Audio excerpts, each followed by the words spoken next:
안녕하십니까? 안녕하세요. 네. 오늘은 잠시만요.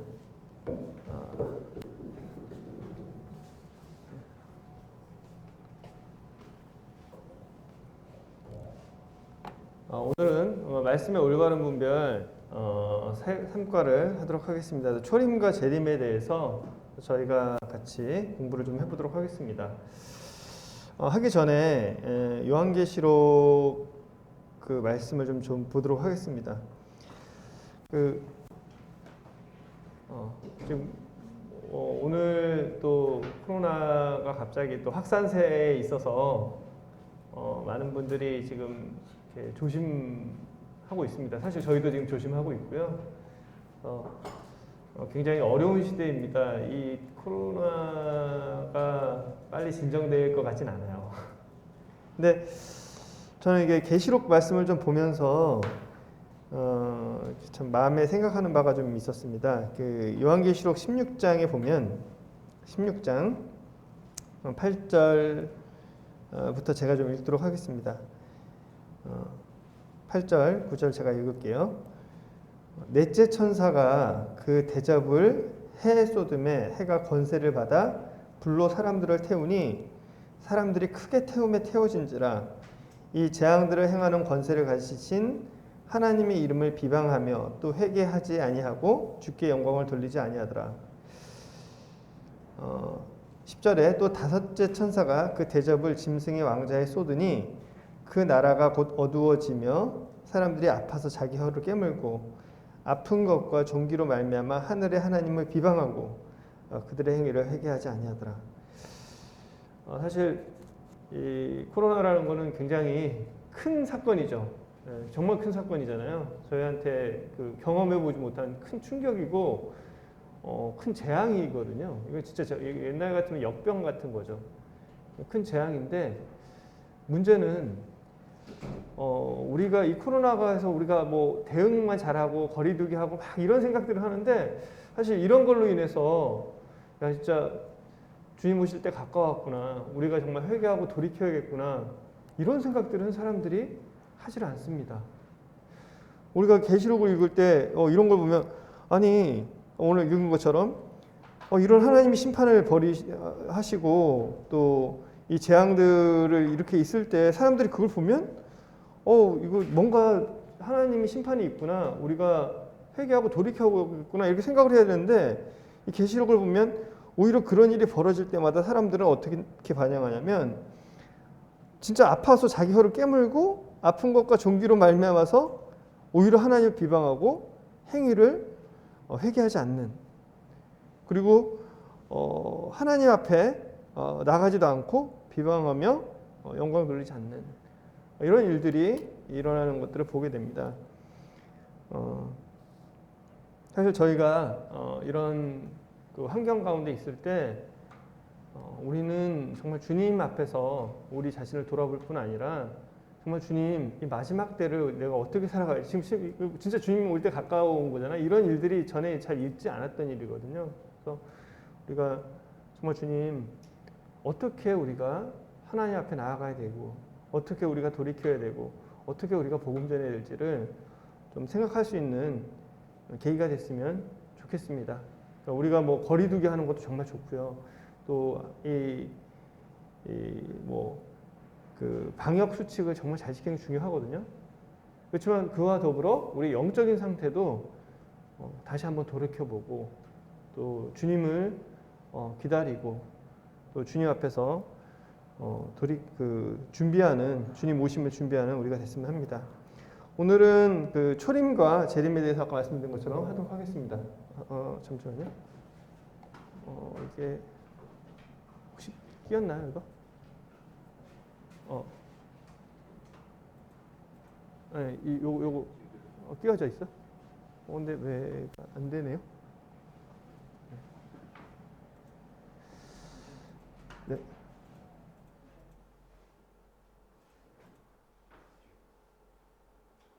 혹시 한번 내려주실래요? 네, 되나요? 됐네요. 네, 됐습니다. 네, 죄송합니다. 저희는 하나님의 말씀을 정확히 알고 또 증가하기 위해서 저희가 지금 공부를 하고 있습니다. 잠깐 리뷰를 하겠습니다. 지난주에는 저희가 이제 지난주, 지지난주 2주에 걸쳐서 하나님의 7가지 경륜에 대해서 공부를 했습니다. 그래서 무죄시대, 양심시대, 인간 통치시대, 그 다음에 약속시대, 율법시대, 은혜시대, 그리고 천년왕국시대가 있다는 것을 저희가 공부를 했고요. 그리고 지난주에는 그 중에서도 은혜시대부터 시작해서 천년왕국시대에 끝나는 때까지가 어떻게 이루어지는지를 좀 자세하게 살펴봤습니다. 그리고 오늘 것과 연관돼서 다시 한번 좀 설명을 드리면 지금 우리는 그 은혜 시대에 있습니다. 저 가운데. 근데 그 은혜 시대가 시작된 것은 예수님께서 이 땅에 처음으로 오셨어요. 인간의 몸을 입고 이 땅에 오셨습니다. 율법 시대에 하나님이신 예수님께서 인간의 몸을 입고 이 땅에 오셨습니다.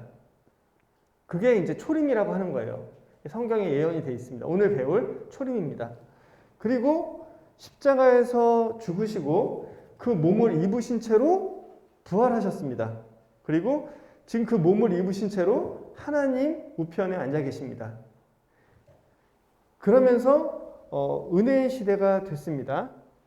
그리고 이제 주님께서 이 땅에 다시 오실 겁니다. 다시 오실 텐데 언제 오느냐? 이 은혜의 시대 끝에 주님께서 공중에 재림하십니다. 공중에 재림하시는데 그때는 어떻게 오시나요? 예수님 여전히 부활하신 몸을 가지고 부활하셨잖아요. 그 몸을 가지시고 하나님 우편에 앉아 계시잖아요. 그 몸을 입은 채로 이 땅에 이렇게 공중에 재림하실 거예요. 다시 오실 겁니다. 재림이라는 건 다시 오신다는 얘기죠. 오실 거예요. 그러면 그때 살아있는 사람들은 주님처럼 변화된 몸을 가지고 하늘로 이렇게 주님 있는 대로 끌려 올려가면 당하고 또 우리 먼저 가신 그 영혼 그 주님과 있는 사람들은 그때 또 몸이 부활해서 완전하게 주님과 함께 있을 것입니다. 그게 재림인데 재림 중에서도 재림은 두 가지로 나눠집니다. 공중 재림과 지상 재림이 있는데 공중에서 우리 교회를 들려 올라가게 하실 그 공중 재림이 일어나게 됩니다. 그리고 나서 7년 대환란이라는 기간이 일어납니다.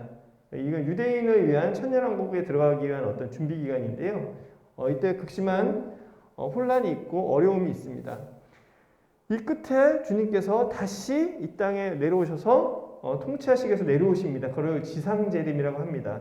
이 지상재림은 이스라엘의 소망이에요. 그때 지난주에 우리가 얘기한 것처럼 구약에 이스라엘의 회복과 영광에 대해서 예언이 많이 되어 있거든요. 그런데 그 예언이 이 천년왕국 때 이루어질 겁니다. 지난주에 우리 기억나시겠지만 사자굴에 어린이가 손 놓고 장난쳐도 물지 않는 그런 시대가 진짜로 이루어질 것입니다.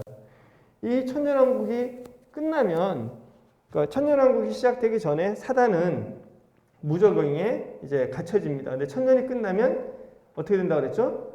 잠깐 풀려나죠. 그때 천년왕국 끝에 있던 사람들을 미혹을 해서 다시 하나님과 하나님의 성도들을 향해서 대적을 하게 됩니다. 그리고 나서 마지막 하나님의 전쟁이 있고 심판이 이루어지게 됩니다. 그게 크고 힘부자의 심판입니다. 이렇게 해서 끝난다는 것을 저희가 지난주에 그려봤고 또 그림으로도 그려보셨어요. 혹시 그림을 안 그려보신 분들은 방송 듣고 계신 분들 계실 텐데 꼭 한번 그려보세요. 꼭 한번 그려보셔야 이게 머리에 들어옵니다. 그래서 지난주에 이 내용을 했습니다. 이번 주는 초림과 재림에 대해서 좀 더 자세히 알아보도록 하겠습니다. 초림과 재림. 왜 우리는 초림과 재림을 공부를 할까요? 네, 왜 하냐면 교재에 있기 때문에 합니다. 네. 네, 굉장히 썰렁하죠.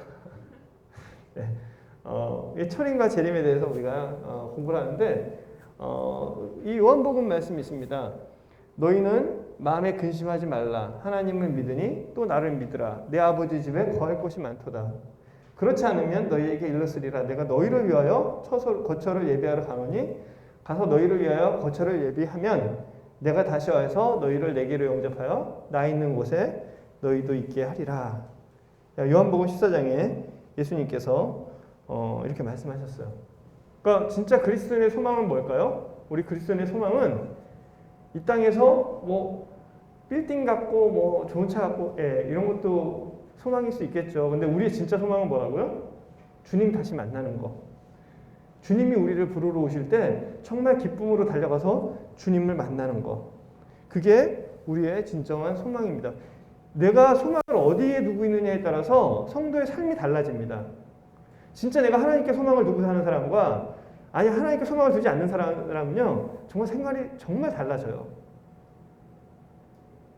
우리의 마음에 정말 내가 뭘 소망을 두고 있는지를 이 초림과 재림을 통해서 다시 한번 확인하는 시간이 됐으면 좋겠습니다.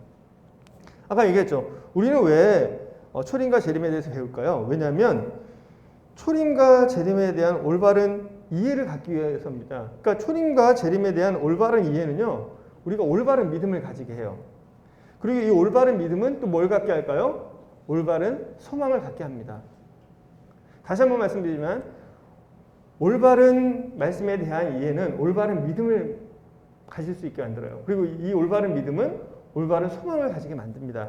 지금 왜 이 얘기를 하냐면 오늘 여러분들 배울 교재의 내용을 제가 좀 말씀을 드리는 거예요. 예수님에 대해서 성경에는 구약에는요 두 가지 예언이 있습니다.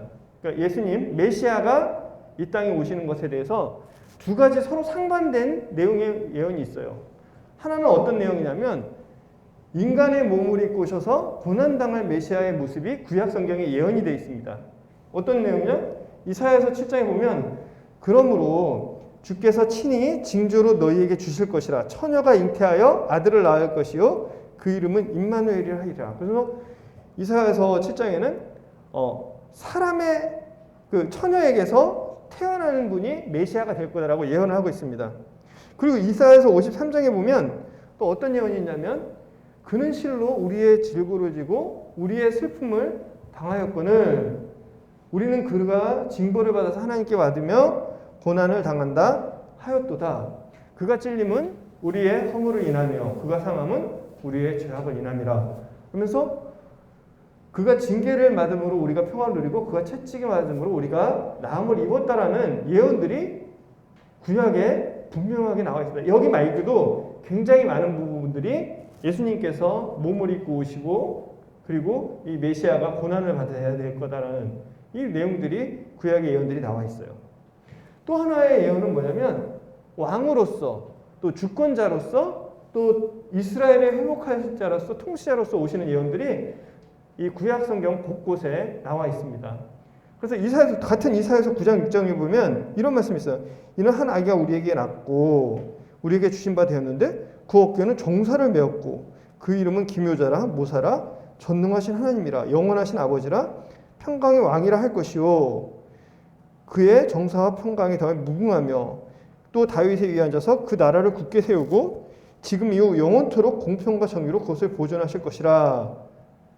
그러니까 같은 이사야서 성경 내용에 전혀 상반된 내용들이 들어있죠. 다니엘서에는 또 이렇게 있습니다. 다니엘이 이상을 중에 봤는데 인자 같은 이가 하늘에 구름을 타고 오십니다. 그래서 뭐라고 하냐면 옛적부터 항상 계신 자에게 나와 그 앞에 인도되며 그에게 권세와 영광과 나라를 주고 모든 나라와 백성과 나라들과 방언한 자로 그를 삼기게 했다라는 예언이 있습니다. 자, 이 성경에는 구약 성경에는 두 가지 예언이 같이 있는 거예요. 아셨죠? 메시아가 올 거다.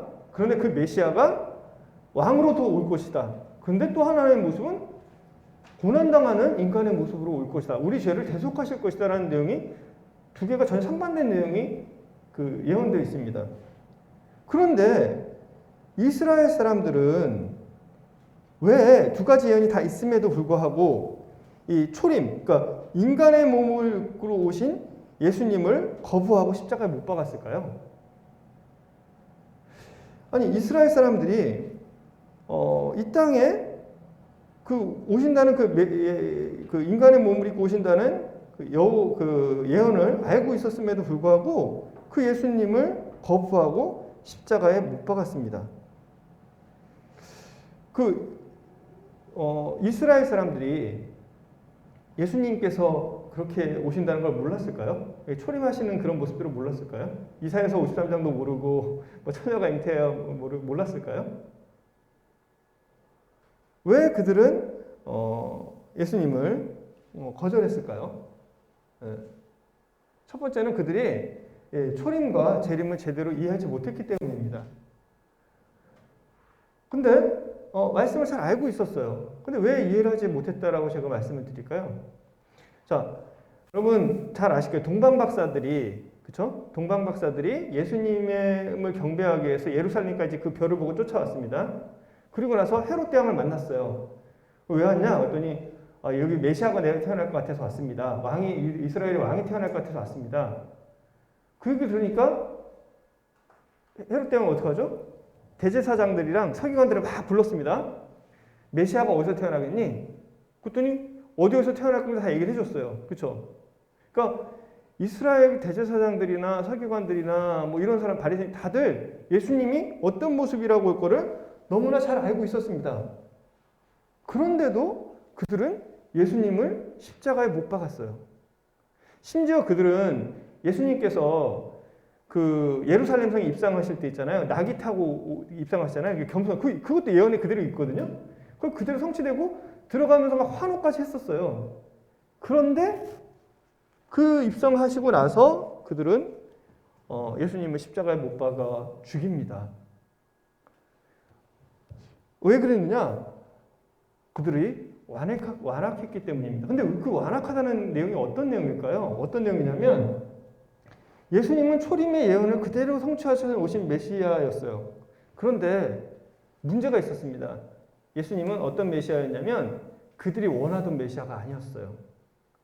이스라엘이 바라던 메시아는 어떤 메시아였냐면 왕으로서 오시고 통치하시고 막 다 무찌르고 그 다음에 로마를 다 없애버리고 그 성경에 나온 그걸 이루시는 그 메시아를 막 기대를 했는데 와보니까 어때요?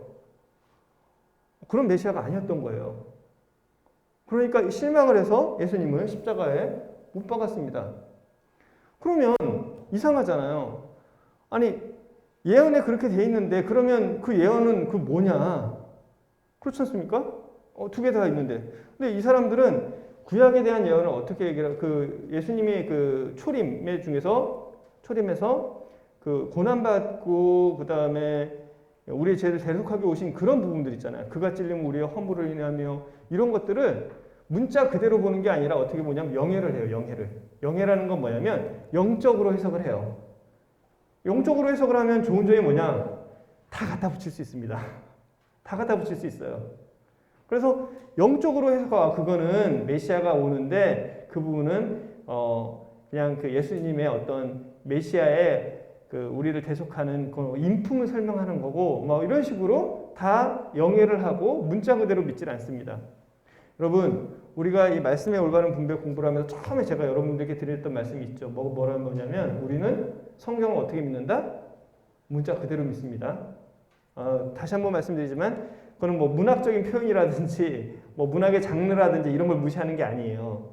문학적 표현이 다 인정하죠. 그렇지만 기본적으로 우리는 성경 한 글자 한 글자가 다 하나님의 감동으로 이루어진 거고 그렇기 때문에 우리는 문자 그대로 믿습니다. 근데 이것을 그대로 안 보고 영해를 한 거예요. 아까 말씀드린 것처럼 자기들이 원하는 메시아가 아니었어요. 사람들은요 어떤 경향이 있냐면 이건 심리학 용어에도 있습니다. 자기가 보고 싶은 것만 보는 거예요. 그러니까 이런 걸 확증 편향이라고 해요. 그러니까 이 심리학적 용어로는 확증 편향이라고 하는데 사람들은 자기가 보고 싶은 것만 듣고 싶은 것만 듣습니다. 그래서 막 싸우다 보면 나는 분명히 이렇게 얘기했는데 상대방은 그렇게 안 들어요. 네. 자, 자기가 보고 싶은 것만 보고 듣고 싶은 것만 듣는 그런 모습들이 이 이스라엘 사람들에서 이런 것들이 완악함이고 교만한 것입니다. 그래서 그들은 예수님을 십자가에 못 박았습니다. 근데 반대로 지금 우리는 어떤가?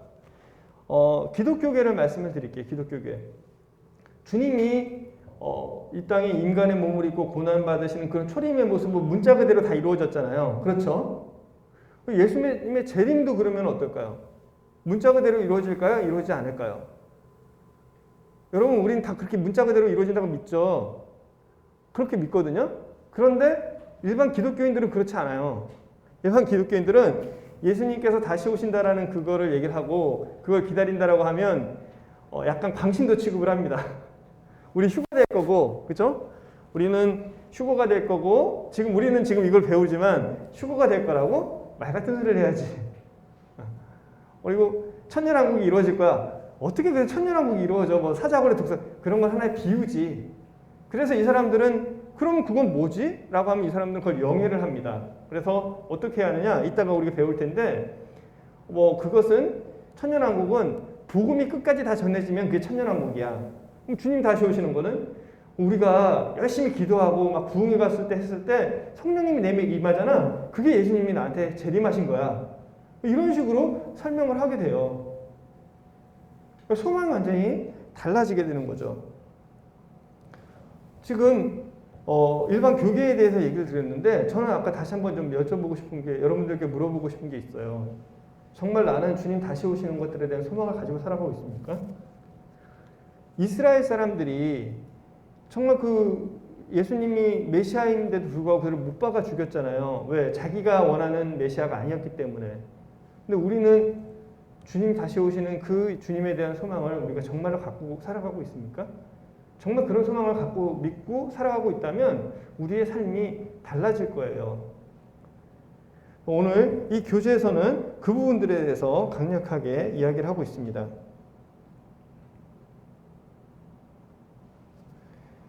자, 재림에 대한 그 잘못된 견해들을 일단 한번 좀 살펴보도록 할게요.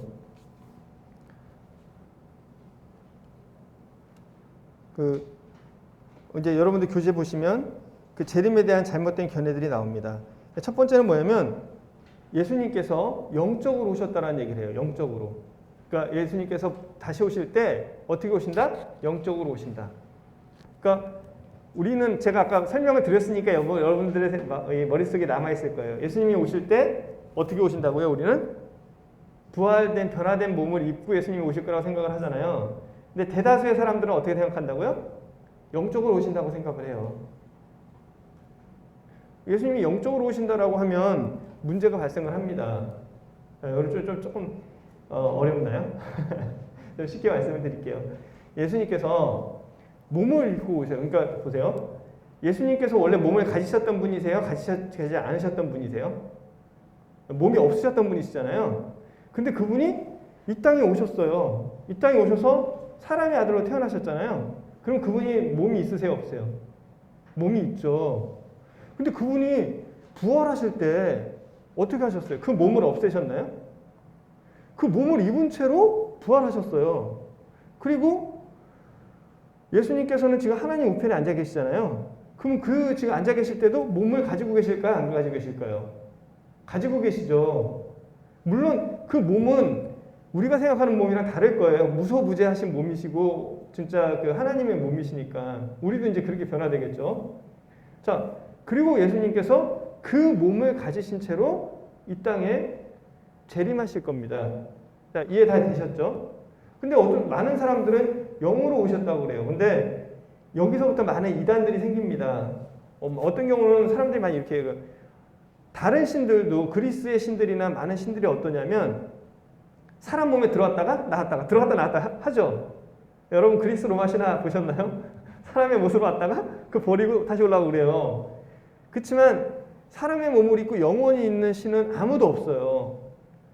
저희가 이제 몸의 부활에 대해서 다음 주에 배울 거거든요. 이 부활에 대해서 배울 때 뭐냐면 우리의 소망은 몸이 부활하는 거예요. 만약에 우리의 소망이 영원히 부활하는 거면 다른 종교랑 별 차이가 없습니다. 무슨 얘기인지 아세요? 다른 종교들도 죽으면 어디 가요? 영원히? 천국에 가죠. 죽으면 천국에 가요. 그러면 몸이 부활할 필요가 있어요? 없어요? 없잖아요. 근데 기독교는 다른 종교랑 뚜렷하게 다른 점 하나는 뭐냐면 기독교는 몸이 부활하는 거예요. 그래서 우리가 부활의 소망이 있다라고 했을 때는 사실 천국 가는 소망 이런 얘기는 별로 없어 성경에. 근데 뭐가 있다고요? 몸의 부활에 대한 소망이 신약성경에 계속 나오잖아요. 그 부활은 몸의 부활을 얘기를 하는 거예요. 그럼 몸의 부활이 왜 중요할까요? 그건 우리가 다음 주에 이제 같이 공부를 해보도록 하겠습니다. 다음 주에 부활에 대해서 우리 공부를 할 거니까. 근데 마찬가지로 주님도 몸을 가지시고 부활하시고 이제 몸을 가지시고 이 땅에 오실 겁니다. 그런데 이제 두 번째 이제 그 교재를 보시면 사람들은 어떻게 생각을 하냐면 성령님께서 오신 게 임재한 게 예수님의 그 부활이 재림이다 이렇게 얘기를 해요. 뭐냐면 우리가 막 하나님 뜨겁게 기도하고 막 그러잖아요. 그럼 성령님이 딱 임했어요. 그게 예수님의 재림이다라고 얘기를 하는 사람들이 많이 있어요, 기독교에. 예수님이 나한테 오신 거니까. 근데 그렇지 않다는 거죠. 왜냐하면 우리가 삼위일체에 어긋나는 거죠. 왜냐하면 주님께서는 몸을 가지신 분이잖아요. 그렇죠? 성령님은 몸이 있으세요, 없으세요? 없으신 분이잖아요. 그러니까 사실은 그분이 예수님께서 그게 부활이라 그러면 말이 안 되는 거예요. 그건 예수님께서 잠깐 육신을 벗고 내 안에 들어왔다는 얘기죠. 다른 얘기죠. 삼위일체는 조금 어려운 개념이긴 하지만 그러나 중요한 건 하나님의 인격, 예수님의 인격, 성령님의 인격이 다 다르고 세 분이 하나라는 게 삼위일체거든요. 그러니까 지금 말씀드린 것처럼 성령님의 임재가 예수님의 재림이 아니에요. 왜냐하면 성령님과 예수님은 별개의 존재이기 때문에 그렇습니다.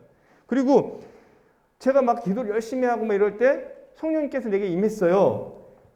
근데 사람마다 다 그 시기가 다를 거 아니에요. 그렇죠?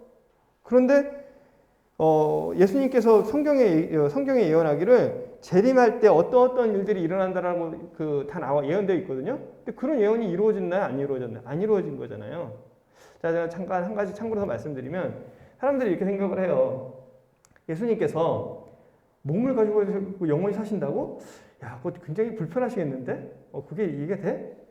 근데 그거보다 더 이해하기 어려운 거 한 가지가 있어요. 제가 말씀드릴까요? 자, 예수님이 이 땅에 서 사람의 몸을 입으셨겠죠. 그 몸은 어떤 몸이었을까요? 되게 거룩했겠죠. 예수님 왜 거룩할까요? 죄를 한 번도 안 지은 몸 아니에요. 그렇죠? 하나님이 거하시는 인간의 몸은 죄를 한 번도 안 지은 몸에 예수님이 거하시고 계속 거하시고 계신 거죠. 근데 성령님, 우리 구원받으면 성령님이 어디에 계세요? 내 안에 계시죠? 여러분 안에 계세요. 근데 우리의 육체는 어떤 몸이에요? 죄를 한 번도 안 지은 거룩한 몸이에요? 몇 번 지은 거룩한 몸입니까? 아니죠. 죄를 지었던 몸이고 앞으로도 지을 몸이죠. 여러분, 난 앞으로 죄 안 짓겠어. 안 지을 수 있어. 손 들어보세요. 없잖아요. 그 안에 예수님이 이 땅 살아가는 동안 성령님께서 함께 거해 주신다는 게 사실은 그게 더 신기한 일일 수도 있습니다. 잠깐. 그리고 자, 그래서 지금 말씀드리면 성령님의 임재는 뭐라고요? 예수님께서 재림한 것들이 아닙니다. 죄인의 회심. 어떤 사람들은 죄인의 회심, 구원받을 때, 그죠? 구원받을 때 예수님께서 우리한테 재림하신 거다라고 얘기를 하는 사람도 많이 있어요. 근데 그렇지 않죠. 아까 똑같습니다. 회심은 주님께서 내게 물론 오시겠죠. 우리가 보면. 근데 회심이라는 거는 마음이 내가 주님께로 돌아가는 거고 마찬가지로 앞에 것과 재림할 때 일어나는 그런 예언들이 하나도 이루어지지 않았습니다. 그래서 죄인의 회심도 우리는 예수님의 재림이 아니라는 것을 분명하게 알 수 있습니다. 또 어떤 경우는 그리스도인의 죽음이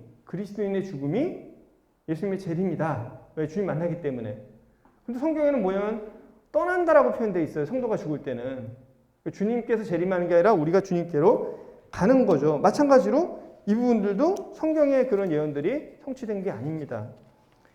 또 어떤 사람들은 로마 시대에, 그죠? 로마가 예루살렘을 멸망시켰어요. 근데 그 마태복음 24장이나 이런 데 보면 그 성전이 다 멸망될 거라고, 없어질 거라고 예언되어 있거든요. 그러니까 그 성경 예언이 이루어졌으니까 이게 주님의 재림이다 라고 하는데 그것도 아니에요. 왜냐하면 예루살렘이 멸망한 이후에, 그죠? 멸망한 이후에 쓰여진 요한복음이나 요한계시록을 보면 주님께서 다시 오실 것이라는 것을 과거형이 아니라 미래형으로 돼 있고, 그리고 그거 말고는 다른 성경의 예언들은 이루어진 게 없습니다. 오늘날도 교회에서 가장 많은 오늘날 교회에서 가장 많이 하는, 일반 교회에서 가장 많이 하는 말들이 있어요. 예수님의 재림에 대해서. 어떤 거냐면 기독교의 확산이 주님의 재림이고 천년왕국의 성취다라는 얘기를 합니다. 그게 뭐냐면 천년왕국이나 이런 것들이 실제로 이루어지는 것이 아니라 우리가 복음 열심히 전하고 세상이 다 주님께로 돌아오면, 우리 찬성도 그런 거 많이 하죠. 다 돌아오면 그게 하나님의 왕국이 이루어진 거고 천년왕국이 이루어진 거다라는 주장을 핍니다. 그 일반 교회에서 이런 얘기들을 되게 많이 해요. 그런데 여기 여러분 기독교인들이 정당 만들죠. 기독교 정당. 왜 기독교 정당을 만들까요? 바로 이런 생각들이에요. 기독교인들이 세상을 바꾼다. 복음을 전함으로 인해서 세상을 바꾼다. 말은 굉장히 좋은 것 같죠. 그렇지만 이런 일들이 일어나지 않아요. 만약에 그런 일들이 이미 일어난다고 하면 중세시대의 세상은 얼마나 아름다워졌겠어요. 그렇지 않겠어요? 기독교, 카톨릭이 다 통치했잖아요. 그렇지 않습니다. 오히려 더 암흑시대였어요. 그러니까 복음이 땅끝까지 전해지는 것. 자, 우리는 보세요. 우리는 주님이 다시 오심을 믿죠. 그리고 여러분도 그러겠지만 제가 어릴 때 부모님이 저한테 주님이 오시기 전에 구원받아야 된다. 그 얘기 많이 하세요. 여러분 그렇게 들어보셨죠? 그리고 저도 우리 자녀들한테 똑같이 얘기해요. 야, 주님 오시기 전에 구원받아. 왜? 진짜 주님 오실 거라는 걸 믿으니까. 언제 오실지 모르니까. 그러니까 사실은 우리가 믿는 이 믿음은 복음을 전할 수밖에 없는 믿음이에요. 주님 오시기 전에. 그런데 세상을 변화시키는 건 다른 문제예요. 예수님께서는 세상을 변화시키려고 오시지 않으셨고요. 예수님께서 그렇게 하실 거면 예수님 시대에 예수님처럼 복음 잘 전하시는 분이 어디 있었겠어요. 그 일들이 일어났겠죠. 그러니까 그 복음이 잘 전해지는 이것은 굉장히 좋은 얘기 같지만 사실은 성경은 주님 오실 때의 세상이 어떻다라고 말씀하셨죠? 우리가 그 7 경륜을 배울 때 보면 그 세상의 끝에는 항상 점점 죄악이 더 많아지잖아요. 지금 사실 우리나라의 기독교 인구가 얼마나 많아요. 그렇죠? 근데 세상이 기독교인 국가처럼 돼가고 있나요? 아니죠. 오히려 사랑이 식어져 가고 점점 더 악한 일들이 일어나잖아요. 그러니까 지금 말씀드린 것처럼 그 주님 오실 때가 점점 가까워오고 있다는 게 뭐냐면 우리 주변을 보면 알아요.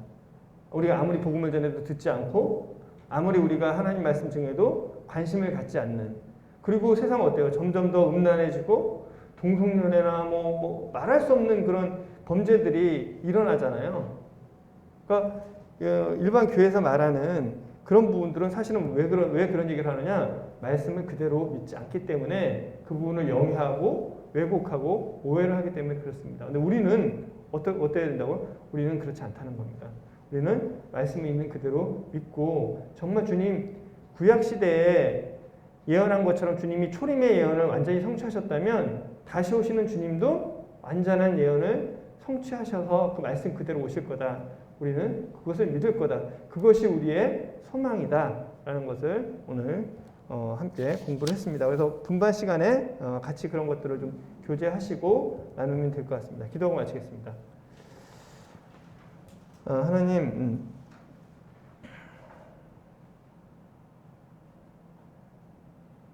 마지막 때가 점점 가까워 오고 있습니다. 정말 이렇게 코로나 같은 일들이 벌어지고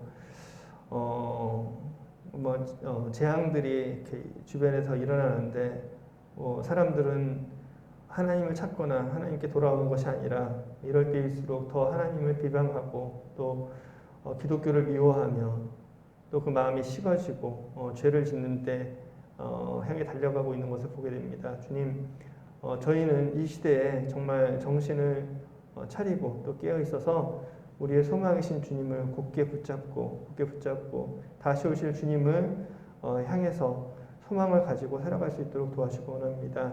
오늘 교제 시간을 주님께 부탁드리며 예수님의 이름으로 기도드렸습니다. 아멘.